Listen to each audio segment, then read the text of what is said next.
using my wife's phone to continue the stream. No, you just chat. Pretend I'm not here. I'm just pretend I'm a paparazzi. Okay. So my wife, I took my wife's phone. My phone ran out of battery doing that live stream, and if you finish that photo, we cannot go home. What? We use the Gojek. Wait, how much data do you have here? Okay. It's will only be for a brief continuation of the last stream because I ran out of battery on my iPhone, so I took my wife's phone to continue stream. But my wife just told me if I use up the data on this phone, wait, if you use up data, you can just buy more data. How can I buy more data without data on my phone to go on my banking? Wait, what? You need data to buy more data? Yeah, to access my banking, internet banking. Okay. So my wife just said, I need to be careful of my cell phone usage because now if I use data on her phone during the live stream, we cannot go home because then we cannot call the go car. so I'm just logging back on to tell you guys my last stream ended because my battery died, which happens a lot because my iPhone is iPhone 7 and been what 3 years? 3 years, yeah. So my battery doesn't last long.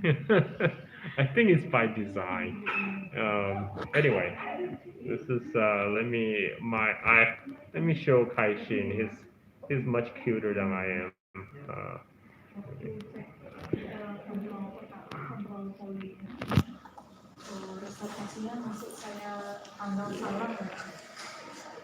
Yeah, he's a big baby for 3 months old. Now he's awake. Okay, Cashin, let me play with you. No. Hello. Hello, hold my hand. Shake hand. Hello. What's up, Cashin? He has a strong grip. Yeah. Don't suck my finger. You okay? You okay, Kaishin? You're doing hiccup. Hiccup.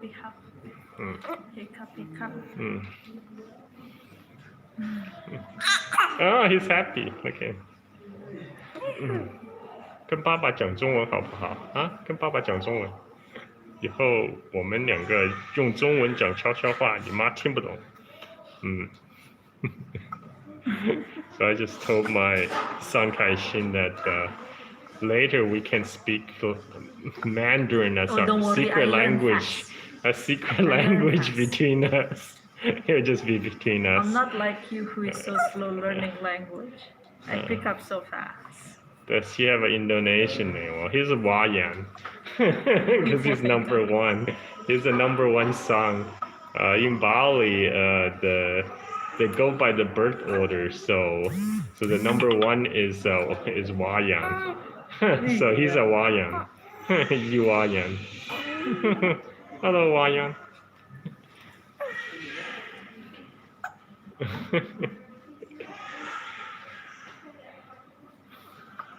What's the other name for Wayan? Putu? Putu. Yeah, Putu. So number one is either Putu or Wayan, but Putu sounds like a bad swear word in Spanish, so we're gonna call him Wayan.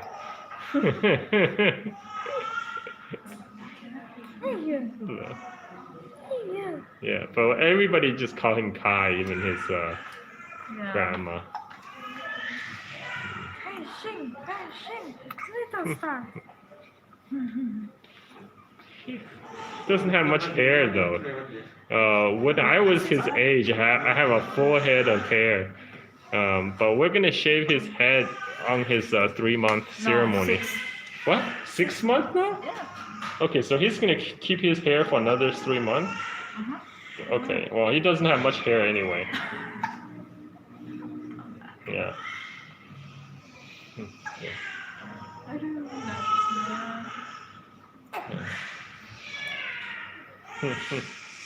No, he's animated now because he has been sleeping for a long time. He's been sleeping for past 2 hours. Yeah, he sleep very well in the car. Oh. He is wondering what Papa is doing. Papa is recording you. So this will be live on internet forever. This will be the record of your life.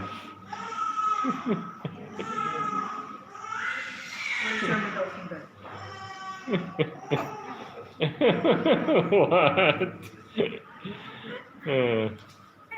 Okay. That's my son. Okay. Alright. Wait, what did he add his new friend on WeChat? Oh, Kaishin doesn't have a WeChat yet, but he will.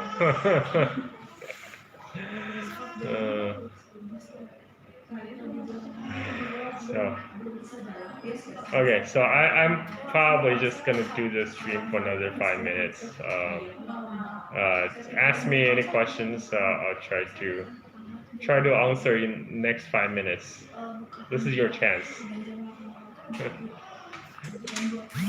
Any questions? Nobody want to ask questions? Okay, you just want to keep hear me talk? Oh, okay, so another couple just finished. Oh, so many babies here. Look. So many babies.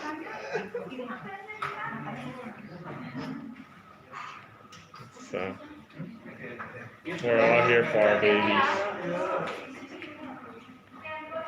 Nobody want to ask questions. Okay. Nobody want to talk to you.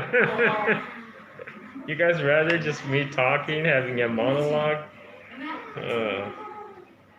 Is there Israeli lobby in China? I don't think there's an Israeli lobby in China.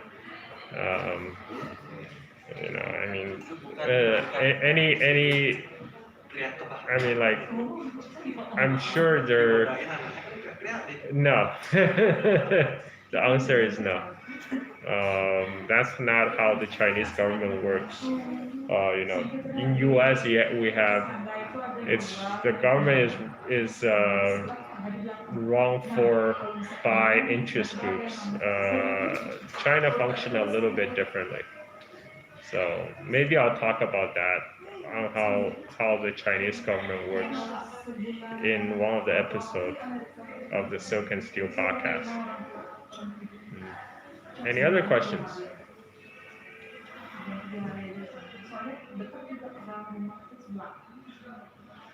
No one wants to ask questions. Why is everybody shy?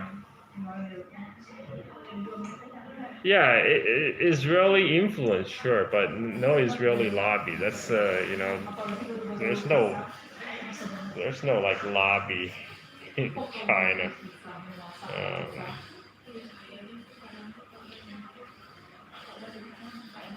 No questions, really.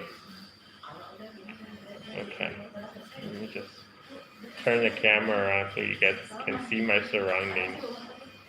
I'm sure you're tired of looking at me. This is a waiting area of the hospital. Our little kid is making friends. It's more.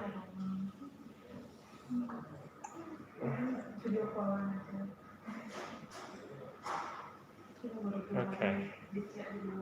All right. I'll just 2 more minutes. 2 more minutes for you to ask your questions.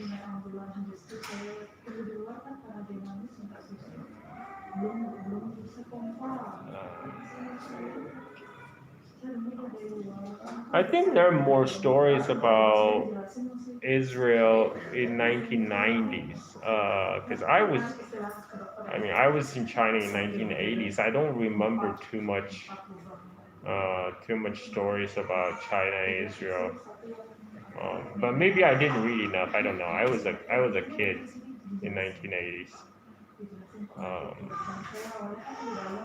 but I would have, but I grew up on Chongqing University campus. I listened to stories. My peers of my parents. Really Chongqing University college professor and this, like they talk a lot about current affairs and stuff like that, but I don't remember any talks about Israel and China.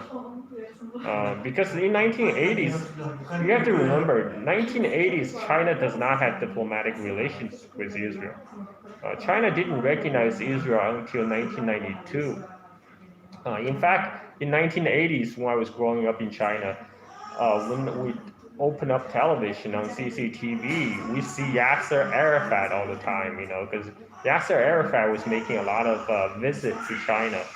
Between 1964 to 2000, Yasser Arafat made like 14 trips to China, and so we see a lot of. I still remember there's a lot of coverage about Palestinian PLO, Palestinian Liberation Organization, on Chinese television back in 1980s. Not so much about Israel. Like that probably came in the 1990s because in 1992, that's when China officially established normalized diplomatic tie with Israel. I actually had a talk with Justin about the China, Israel, Palestine historical ties in one of my YouTube videos. So if you guys are interested, go check it out. Anyway,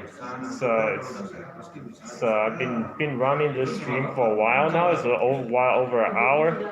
So I'm gonna spend more time with my family, with my baby. So thanks for everyone who tuned in. Yeah. Bye bye.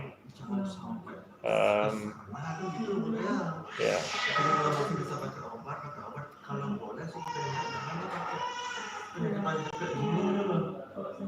Yeah, China actually, again, China did not have diplomatic relations with Saudi Arabia until 1990s. When I was in China in 1980s, China didn't even have diplomatic relationships with Saudi Arabia. China did have a relationship with Iran and Iraq, but not Saudi Arabia. Like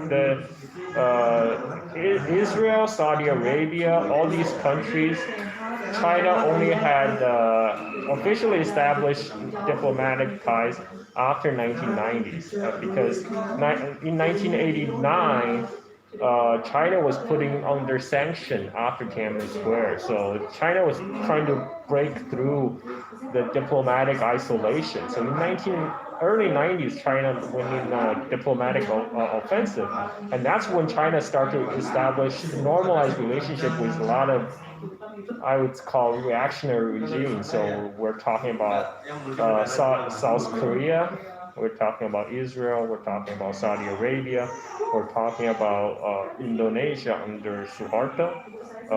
So that all happened in early 1990s.